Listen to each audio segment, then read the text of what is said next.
ಇವತ್ತು labour commissioner high court ಆದೇಶದ ಮೇರೆಗೆ 4 ಜನ MDಗಳು ಮೀಟಿಂಗ್ ಮತ್ತು ನಮಗೆ ಜಂಟಿ ಮೀಟಿಂಗ್ ನಡೆದಿದೆ. ಮತ್ತೆ ನಮ್ಮ ಎಲ್ಲ ಬೇಡಿಕೆಗಳ ಬಗ್ಗೆ ಅವ್ರು ಸವಿಸ್ತಾರವಾಗಿ ಅವ್ರ ಮುಂದೆ ಇಟ್ಟಿದ್ದೀವಿ. ಅವ್ರ ಮ್ಯಾನೇಜಿಂಗ್ ಡೈರೆಕ್ಟರ್ಗಳು ಕೂಡ 4 ಜನ MDಗಳು ಬಂದಿದ್ರು. ಡಿಸ್ಟ್ರಿಕ್ಟ್ ಡೈರೆಕ್ಟರ್ಗಳು ಅಧಿಕಾರಿಗಳೆಲ್ಲ ಸಭೆಯಲ್ಲೇ ಭಾಗವಹಿಸಿದ್ರು.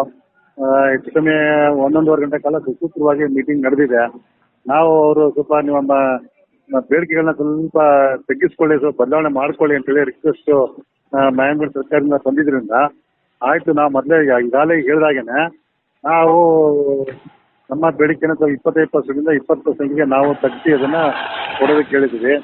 ಜೊತೆಗೆ ನಾವು ಏನು ಇನ್ಕ್ರಿಮೆಂಟ್ ಎಲ್ಲ ಏನು ಅವತ್ತು ನಾವು ಹೆಚ್ಚಿಗೆ ಕೇಳಿದ್ದೀವಿ ಅದನ್ನ ಸರ್ಕಾರಿ ರೇಟ್ನಲ್ಲಿ ಮತ್ತೆ ಅದೇ ಮಾದರಿನಲ್ಲಿ ಇನ್ಕ್ರಿಮೆಂಟ್ ಕೊಡೋದಕ್ಕೆ ಹೇಳಿದ್ದೀವಿ.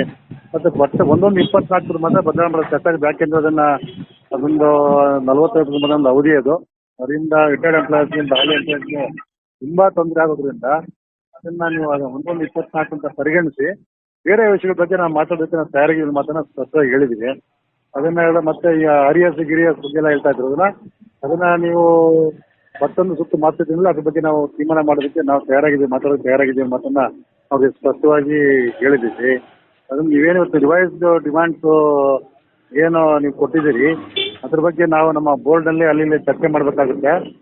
ಚರ್ಚೆ ಮಾಡಿದ ನಂತರ ಮತ್ತೆ ಇನ್ನೊಂದು ಮೀಟಿಂಗ್ನಲ್ಲಿ ಬಂದು ತಿಳಿಸ್ತೀವಿ ಅನ್ನೋ ಮಾತನ್ನ ಮ್ಯಾನೇಜಿಂಗ್ ಡೈರೆಕ್ಟರ್ ಎಲ್ಲ ಹೇಳಿದ್ದಾರೆ. ಮತ್ತೆ ಅದು 2ನೇ ತಾರೀಕು ಹೈಕೋರ್ಟ್ ಇರೋದ್ರಿಂದ ಮತ್ತೆ ಅದು ಅಲ್ಲಿವರೆಗೂ ನಾವು ಕಾಯಬೇಕು. 2ನೇ ತಾರೀಕು ನಾವು ಮತ್ತೆ ಹೇಳ್ಬೇಕಾಗುತ್ತೆ. ಅದರಿಂದ ನಾವು ಕೂಡಲೇ ನಿಮ್ಮ ಮೀಟಿಂಗ್ನ ಕರೀರಿ ಅಂತ ಮಾತು ಹೇಳಿದಾಗ ಮತ್ತೆ ಬೋರ್ಡ್ಗೆಲ್ಲ ಕರಿಬೇಕಾದ್ರೆ ಸ್ವಲ್ಪ ಸಮಯ ಬೇಕಾಗುತ್ತೆ. ಅದನ್ನ ಮಾತಾಡ್ಬಿಟ್ಟು ನಿಮಗೆ ಮತ್ತೆ ತಿಳಿಸ್ತೀವಿ, ಲೇಬರ್ ಕಮಿಷನ್ ಮುಂದೆ ಬಂದು ತಿಳಿಸ್ತೀವಿ ಅಂತ ಹೇಳಿದ್ದಾರೆ. ಅಂದ್ರೆ ನಮ್ಮ ನಿರ್ಧಾರವನ್ನ ಲೇಬರ್ ಕಮಿಷನ್ ಮುಂದೆ ತಿಳಿಸಲಿಕ್ಕೆ ವ್ಯವಸ್ಥೆ ಮಾಡ್ತೀವಿ ಅನ್ನೋ ಮಾತನ್ನ ಒಪ್ಕೊಂಡಿದ್ದಾರೆ. ಅದರಿಂದ ಅವರು ಲೇಬರ್ ಕಮಿಷನರ್ ಕೂಡ ಹೆಂಗೂ ನಮ್ಮ ಮುಂದೆ ಬರಲೇಬೇಕಲ್ಲ ಅದು. ಅದರಿಂದ ಅವ್ರಿಗೊಂದು ಸ್ವಲ್ಪ ಕಾಲಕ್ಕೆ ಕೊಡಿ. ಮತ್ತೆ ಹೆಂಗೂ ನಿಮ್ಮ ಡಿಮಾಂಡ್ಗಳನ್ನ ಸ್ವಲ್ಪ ಬದಲಾವಣೆ ಮಾಡ್ಕೊಂಡಿದ್ದೀರಿ. ಅದರಿಂದ ಅದ್ರ ಬಗ್ಗೆ ಚರ್ಚೆ ಮಾಡಿ ಅವ್ರೊಂದು ತೀರ್ಮಾನಕ್ಕೆ ಬಂದು ನಮಗೆ ತಿಳಿಸ್ತಾರೆ. ಆಮೇಲೆ ಇನ್ನೊಂದು ಮೀಟಿಂಗ್ ಅದನ್ನ ಬಗೆಹರಿಸೋಣ, ಅದನ್ನ ಏನು ತೊಂದರೆ ಆಗೋದಿಲ್ಲ ಅಂತ ಹೇಳಿದ್ದಾರೆ. ಪರ್ಸನಲ್ ಇವತ್ತು ಮ್ಯಾನೇಜ್ಮೆಂಟ್ ಕೂಡ ಸ್ವಲ್ಪ ಅವರು ಕೂಡ ಮೇಲೆ ಏನು ಅವ್ರ ಡಿಮಾಂಡ್ ಏನು ಗೌರ್ಮೆಂಟ್ ಆರ್ಡರ್ಗಳು ಏನು ಇಟ್ಟಿದ್ದಾರೆ ಅದನ್ನ ಮಾಡುವ ಸೂಚನೆಯನ್ನು ಕೊಟ್ಟಿದ್ದಾರೆ. ಜೊತೆಗೆ ಅದನ್ನ ಮಾತಾಡಿ ಮತ್ತೆ ತಿಳಿಸ್ತೀವಿ ಅಂತ ಹೇಳಿದ್ದಾರೆ. ಅದರಿಂದ ಮತ್ತೆ ಲೇಬರ್ ಕಮಿಷನರು ಮತ್ತೆ 10ನೇ ತಾರೀಕಿಗೆ ಅದನ್ನ ಪೋಸ್ಟ್ ಮಾಡಿದ್ದಾರೆ. ಇವತ್ತಿಂದ ಅದನ್ನ ನಮ್ಮ ಬೇಡಿಕೆ ಏನಿಟ್ಟಿದ್ದೀವಿ ಅದ್ರ ಬಗ್ಗೆ ಒಂದು ಸ್ವಲ್ಪ ಮ್ಯಾನೇಜ್ಮೆಂಟ್ ಅವರು ಸ್ವಲ್ಪ ಅದ್ರ ಬಗ್ಗೆ ಕನ್ಸಿಡರ್ ಮಾಡುವಂತ ವಿಷಯಗಳು ಇದ್ದಾರೆ ಅಂತ ಅನ್ಸುತ್ತೆ. ಇವತ್ತಿನ ಇದೆ ಮತ್ತೆ 10ನೇ ತಾರೀಕು ಏನಾದ್ರು ಒಂದು ಫೈನಲಿಟಿ ಆಗ್ಬೋದು ಅಂತ ನಾವು ಅನ್ಕೊಂಡಿದ್ದೀವಿ. ಇವತ್ತು ನಡೆದು ಮಾತಾಡೋದು ನಮ್ಮ ಬೇಡಿಕೆಗಳೆಲ್ಲ 1/1/24 ಮಾತ್ರ ನಾವು ಆಗಸ್ಟ್ ಅದನ್ನ ಬಿಟ್ಟುಕೊಡೋದು ಸಾಧ್ಯತೆ ಇಲ್ಲ ಅಂತ ಹೇಳಿದ್ವಿ. ಅದನ್ನ ಬೇರೆ ವಿಷಯದ ಬಗ್ಗೆ ಚರ್ಚೆ ಮಾಡೋದಕ್ಕೆ ನಾವು ತಯಾರಾಗಿದ್ದೀವಿ ಅಂತ ಹೇಳಿದ್ವಿ. ಹೀಗೆ 12.5% ಬಗ್ಗೆನೇ ಅದನ್ನೇ ಅದ್ರ ಮೇಲೆ ಬರಬೇಕಾದ್ರೆ ನಾವು ಮತ್ತೆ ಅದನ್ನ ಚರ್ಚೆ ಮಾಡಿ ಬರಬೇಕಾಗುತ್ತೆ. ಅದು ನಮ್ಮ ಲೆವೆಲಲ್ಲಿ ಮಾತುಕತೆ ನಾವು ಇದನ್ನ MDಗಳನ್ನ ಸರ್ಕಾರಿ ಆದೇಶವನ್ನ ಬದಲಾವಣೆ ಮಾಡೋದಕ್ಕೆ ನಮ್ಗೆ ಅಧಿಕಾರ ಇರೋದಿಲ್ಲ. ಅದಕ್ಕೋಸ್ಕರ ಅದ್ರ ಬಗ್ಗೆ ಜಾಸ್ತಿ ಬರಬೇಕು ಅಂದ್ರೆ ಅದ್ರ ಬಗ್ಗೆ ನಾವು ಬೋರ್ಡ್ ಮೀಟಿಂಗ್ ಎಲ್ಲ ಸರ್ಕಾರದ ಮಟ್ಟದಲ್ಲಿ ಮಾತಾಡಿ ಅದನ್ನ ನಾವು ಇದು ಮಾಡಬೇಕಾಗತ್ತೆ ಅಂತ ಹೇಳಿದ್ದಾರೆ. ಟಾಟಾ ಬಗ್ಗೆ ಅದನ್ನ ಒತ್ತಾಯ ಮಾಡಿದ್ದೀವಿ. ಯಾಕಂದ್ರೆ 2012ರಿಂದ ಅದು ಪರಿಷ್ಕರಣೆ ಆಗಿಲ್ಲ, ಜಾಸ್ತಿ ಮಾಡ್ಬೇಕು ಅಂತ ಹೇಳಿದ್ದೀವಿ.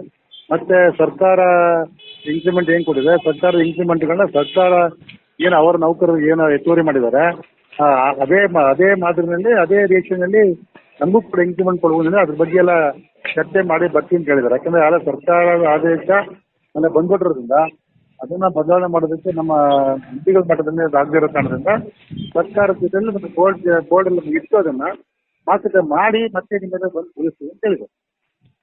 2ನೇ ತಾರೀಕು ಅವರು ಅದನ್ನೇ ನಮ್ಮ ಮುಂದೆ ಏನು ಇವತ್ತು ಮಾತುಕತೆಯನ್ನ ಮಾಡಿದ್ದಾರೆ ಅದನ್ನೇ ಅವರು ಸಬ್ಮಿಟ್ ಮಾಡ್ತೀವಿ ಅಂತ ಹೇಳಿದ್ದಾರೆ. ಅಲ್ಲಿ ಹೈಕೋರ್ಟ್ ಅಲ್ಲಿ ಅದನ್ನ ಸಬ್ಮಿಟ್ ಮಾಡ್ತೀವಿ ಅಂತ ಹೇಳಿದ್ದಾರೆ. ಇವತ್ತು ಏನು ಮಾತುಕತೆ ಏನು ವಿವರಗಳೇನಿದೆ ಅದನ್ನ ಹೈಕೋರ್ಟ್ ಮುಂದೆ ಸಬ್ಮಿಟ್ ಮಾಡ್ತೀವಿ. ಹೈಕೋರ್ಟ್ ಸಬ್ಮಿಟ್ ಮಾಡಿ ಮತ್ತೆ 10ನೇ ತಾರೀಕು ಒಳಗಡೆ ನಾವು ಇನ್ನೊಂದು ಸಭೆಯನ್ನ ಅಥವಾ ತಿಳಿಸ್ತೀವಿ ಅಂತ ಮಾತನ್ನು ಹೇಳಿದ್ದಾರೆ. ನಾವು ಕೂಡ ನ್ಯಾಯಾಲಯದ ಮುಂದೆ ಹೇಳ್ತೀವಿ. ಅದನ್ನ ಆದಷ್ಟು ಬೇಗ ಅದನ್ನ ತೀರ್ಮಾನ ಮಾಡೋದಕ್ಕೆ ನಾವು ಕೂಡ ನ್ಯಾಯಾಲಯಕ್ಕೆ ನಾವು ಕೇಳ್ಕೊಳ್ತೀವಿ. ನಮ್ಮಲ್ಲಿ ಮೈತ್ರಿ ಅಂತೇಳಿ ಅವರು ಫಸ್ಟ್ ಇದು ಮಾಡಿದ್ರು. ಇನ್ನೊಬ್ರು ರುಗಾರಿ ಅಂತ ಅವ್ರು ಅಟೆಂಡ್ ಮಾಡ್ತಾ ಇದ್ದಾರೆ. ಮೈತ್ರಿ ಅಂತ ಫೈಟ್ ಅಂತ ಅದು ಹಾಕಿರೋದು PL ಹಾಕಿರೋದು. ಅದನ್ನ PL ಅದು ಪಬ್ಲಿಕ್ ಎಜುಕೇಶನ್ ಹಾಕಿರೋದು. ಅದರಲ್ಲಿ ಪಬ್ಲಿಕ್ ಎಜುಕೇಶನ್ ಅದು ಯಾರೇ ಅವರು ನ್ಯಾಯಾಲಯ ಆದ್ಮೇಲೆ ಮುಂದೆ ಪ್ರೊಸೀಡಿಂಗ್ಸ್ ಏನಾಗಿದೆ ಅದನ್ನ ಬಂದು ಹೇಳಿ ಅಂತ ಹೇಳಿದ್ದಾರೆ. ಗ್ರ್ಯಾಂಡ್ ಇದುಗಳಿಲ್ಲ ಕನ್ಸಲ್ಟೇಷನ್ ಮೀಟಿಂಗ್ನಲ್ಲಿ ಏನು ಪ್ರಗತಿ ಆಗುತ್ತೆ ಆ ಪ್ರಗತಿನ ಬಂದು ತಿಳಿಸಿ ಅಂತ ಹೇಳಿದ್ದಾರೆ. ಪ್ರಗತಿಯನ್ನು ಅದನ್ನು ನಾವು ಹೋಗಿ ನ್ಯಾಯಾಲಯದ ಮುಂದೆ ಹೇಳ್ತೀವಿ. ಅದನ್ನ ನ್ಯಾಯಾಲಯ ಅದನ್ನು ಆಲಿಸಿದ ಮೇಲೆ ಅವರು ನ್ಯಾಯಾಲಯ ಏನು ನಮ್ಮ ಮ್ಯಾನೇಜ್ಮೆಂಟ್ ನಮ್ದು ಏನು ವರದಿ ಕೊಡ್ತೀವಿ ಆ ವರದಿ ಅದ್ರ ಮೇಲೆ ನ್ಯಾಯಾಲಯ ಏನು ತಿಳ್ಕೊಂಡ್ರೆ ಅವ್ರಿಗೆ ಬದಲಾಗಿರ್ತೀವಿ.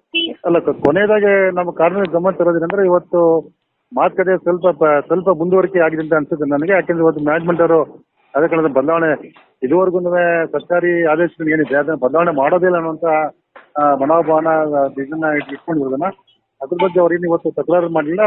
ಏನು ಬದಲಾವಣೆ ಮಾಡಬೇಕು ಅಂತ ನಾವೇ ಕೇಳ್ಕೊಂಡಿದ್ದೀವಿ. 18/26 ಆದೇಶ ಮತ್ತು 12/26 ಆದೇಶ ಏನಿದೆ ನಮ್ಮ ಮುಷ್ಕರಕ್ಕೆ ನಾವು ಹೂಡಿದೆ ಅವೆರಡು ಆದೇಶನ ಬದಲಾವಣೆ ಮಾಡಬೇಕು ಅಂತೇಳಿ ಅದನ್ನ ಬದಲಾವಣೆ ಮಾಡೋದೇ ಇಲ್ಲ ಅನ್ನೋ ಒಂದು ಅಸಮಾಧಾನ ಧೋರಣೆ ಹೆಂಗೆ ಆಳ್ದು ಹೋದ್ಲಿ ಇವತ್ತು ಅದು ಕಾಣಿಲ್ಲ. ಅದನ್ನ ಅವರು ಮಾರ್ಪಾಡು ಮಾಡೋದಕ್ಕೆ ಅದಕ್ಕೆ ನಮಗೆ ಸಮಯ ಬೇಕಾಗುತ್ತೆ. ಮತ್ತು ಇದನ್ನ ಬೋರ್ಡಲ್ಲಿ ಆಯ್ಕೆ ಮಾಡಿದ್ರಲ್ಲಿ ಮತ್ತು ಸರ್ಕಾರದ ಮಾತುಕತೆ ಮಾಡಿ ಇಂದಿನ ಹಿಯರಿಂಗ್ನಲ್ಲಿ ಅದನ್ನ ತಿಳಿಸ್ತೀವಿ ಅನ್ನೋ ಮಾತನ್ನ ಸ್ಪಷ್ಟವಾಗಿ ಹೇಳಿದ್ದಾರೆ. ನೋಡೋಣ ಅದೇನಾಗುತ್ತೆ ಬೋರ್ಡಲ್ಲಿ ಅವ್ರು ಏನು ಡಿಸ್ಕಸ್ ಮಾಡ್ತೀವಿ ನೋಡ್ಕೊಳ್ಳೋದಾದ್ಮೇಲೆ ಮತ್ತೆ 10ನೇ ತಾರೀಕು ಆದರೂ ವಿಷಯ ಗೊತ್ತಾಗುತ್ತೆ. ಇದನ್ನು ಕೂಡ ನಾವು 2ನೇ ತಾರೀಕು ಏನಿದೆ ನ್ಯಾಯಾಲಯ ಮುಂದೆ ಏನಿದೆ ಅದನ್ನು ನಾವು ಕೂಡ ಮುಂದೆ ನ್ಯಾಯಾಲಯದ ಮುಂದೆ ಅದನ್ನು ನಾವು ತರಲಿಕ್ಕೆ ಎಲ್ಲ ರೀತಿಯ ಪ್ರಯತ್ನ ಮಾಡ್ತೀವಿ. ಕಾರ್ಮಿಕರು ಅದನ್ನ ಸ್ವಲ್ಪ ಆಶಾಭಾವನೆ ಇರ್ಬೋದು ಅಂತ ನಾನು ಹೇಳ್ತೀನಿ.